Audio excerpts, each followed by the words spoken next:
चंद्रपुर जिले का मौसम लगातार चुनावी मौसम की तरह करवट बदल रहा है और मौसम में बदलाव के कारण किसानों की चिंताएं बढ़ गई है। प्रस्तुत है इस संदर्भ में सीटीवी की एक विशेष प्रस्तुति।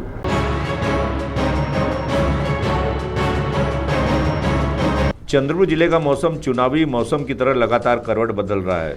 गौरतलब है, दिसंबर का महीना शुरू हो चुका है और मौसम का मिजाज बदला हुआ नजर आ रहा है। जहां एक समय शुरू में नागरिक सोच रहे थे कि शीतकाल का मौसम शुरू हो चुका है, मगर ठंड नहीं पड़ रही है कि अचानक बीते कुछ दिनों पहले पारा कम हो गया और कपकपाने वाली ठंड शुरू हो गई। लोगों ने स्वेटर, जैकेट, शाल का इस्तेमाल ठंड से बचने के लिए किया और ठंड के कपड़े खरीदने के लिए नागरिक दुकानों में पहुंचे और अनेक फुटपाथ पर भी छोटे व्यवसायी भी ये सब चीजें बेचते दिखे। और खास तौर पर तिब्बती लोग जो व्यवसाय करने के लिए यहाँ पर आते हैं, उनकी भी दुकानों पर भीड़ जुटना शुरू हो गई और ग्राहकों को देखकर वे भी खुश हुए।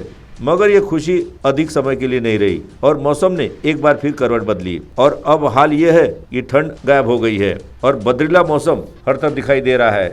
आसमान में दिन में ही काले काले बादल दिखाई दे रहे हैं और कहीं तो जिले में कुछ स्थानों पर हल्की फुल्की बूंदाबांदी भी हुई, जिसके चलते किसानों की अब चिंता बढ़ गई है और विशेषज्ञ कह रहे हैं कि बदरीला मौसम होने के कारण यह ठंड गायब हुई है। मगर इस बदरीले मौसम से किसानों ने जो फसलें खेत में बोई है उस पर असर पड़ सकता है और किसान एक बार फिर प्रकृति से मौसम बदलने की मानो गुहार कर रहे हैं। सीटीवी के लिए हमारे प्रतिनिधि वैभव यारकर की रिपोर्ट।